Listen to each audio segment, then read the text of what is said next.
Okay guys, we're back with video number 3 from section 19. Section 19 is called the nucleus and nuclear chemistry.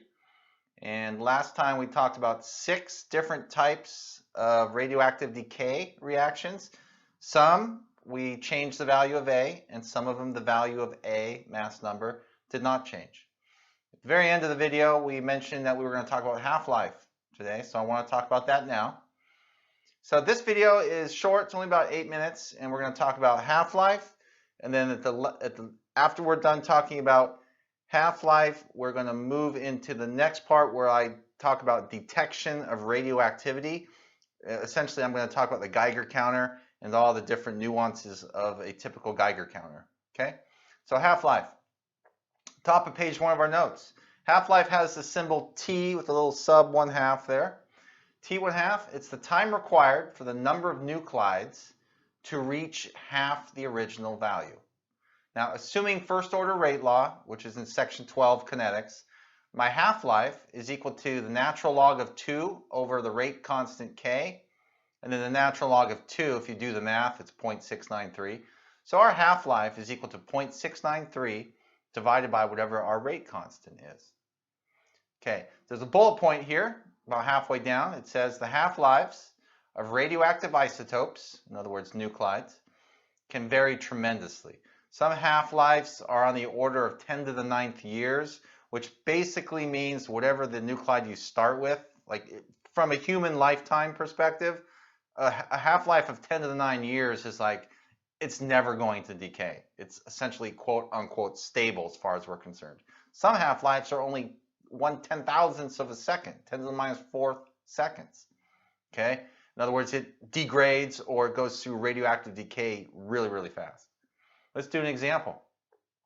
Let's consider technetium-99 or 9943 Tc. Those are the two different types of notation for isotopes, right? First was hyphen notation, then I had nuclear symbol notation. But consider technetium-99. The rate constant they give us, 1.16 times 10 to the minus 1 per hour. If you just plug stuff in, you end up with 5.98 hours. So it takes almost 6 hours for a sample of technetium-99 to reach half of its original concentration of radioactive nuclides. Okay, so it takes almost 6 hours for a sample of technetium-99 to decrease to half of its original concentration. All right. So that's half-life. At the top of our next page of notes, I want to begin to talk about the detection of radioactivity and specifically a Geiger counter. I have an image of a Geiger counter I'm going to paste into our notes, and then we're going to talk about different areas of the Geiger counter. One, like what's area 1, what's happening in area 2, etc. So, detection of radioactivity. Radioactive decay processes generate high-energy particles, such as alpha particles, beta particles, and gamma rays, right? If you remember, an alpha particle is a helium nucleus. What's a beta particle? It's an electron, right? And then gamma rays, high-energy photons. So, radioactive decay processes generate high-energy particles, such as alpha particles, beta particles, and gamma rays. These particles can produce ions when traveling through matter. A Geiger counter takes advantage of this. In other words, those ions, okay, if I can produce ions when traveling through matter, then the Geiger counter is going to somehow utilize any alpha particles, beta particles, gamma rays, any type of radioactive material, radioactive particles that it detects, okay, it's going to use those to ionize something in the Geiger counter. That something we'll learn is argon gas. So what does it say? Big box there, it says Geiger counter takes advantage of this. What does it do? It measures radioactivity by capturing particles through a window opening in the counter. And when it says capturing particles, it's talking about capturing radioactive particles like alpha particles, beta particles, gamma rays, etc. So once inside that window opening, these radioactive particles ionize argon gas to Ar cation, Ar plus. Ar plus looks extremely weird. If you know anything about argon, it's a noble gas. It likes to be on its own. It does not want to become a cation. It requires high energy particles to do that. So what's going on here? Okay, the top of this Geiger counter is, see the little gray circle? Okay, that's kind of like the window opening area. So number one, top left, is a radioactive particle. It's a little black dot. Radiation moves randomly outside. When it gets to spot number two, you can see that some radiation enters that oval gray window. And then once the radiation is inside the Geiger counter, an alpha particle or any other, a beta particle, whatever the radioactive particle is, in spot position number 3, you can see that the black radioactive particle is coming into contact with my gray argon gas. And what does it do?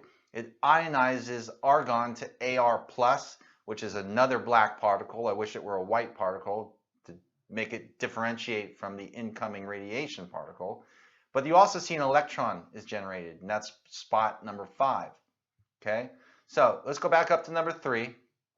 When radiation collides with argon gas in the tube, it causes argon gas to get ionized to Ar+ gas plus an electron. The positively charged Ar+ ions are attracted to the outside of the tube. Okay, that's by design. And then the electrons, this is number 5, you can see the electron in number 5 is kind of coming into that middle area of the tube. The electrons are attracted to a wire running down the middle of the tube. You can see that in number 5 there, that the electron is being drawn to that black bar. That black bar is a metal wire. Okay. Now in number 6, you can see we're getting further deeper into the Geiger counter, and in number 6 it says many electrons travel down the wire, okay, further away from the entrance where the window was, the entrance to the Geiger counter. So many electrons travel down the wire, making a burst of current in a circuit connected to it. Okay, those electrons make the meter's needle deflect, and the loudspeaker is going to record a clicking noise. Okay, if you've ever seen any movies or TV shows, you hear that it makes kind of a clicking noise. If you ever watch anything on Chernobyl, you can see them using Geiger counters. All right, so that is a Geiger counter. It's not the best representation, not the best drawing, but it's definitely enough to suffice because it covers all 7 areas of what's going on in that Geiger counter. All right, so in this video we briefly talked about half-life, and then we mentioned the Geiger counter, which is used to detect radioactivity.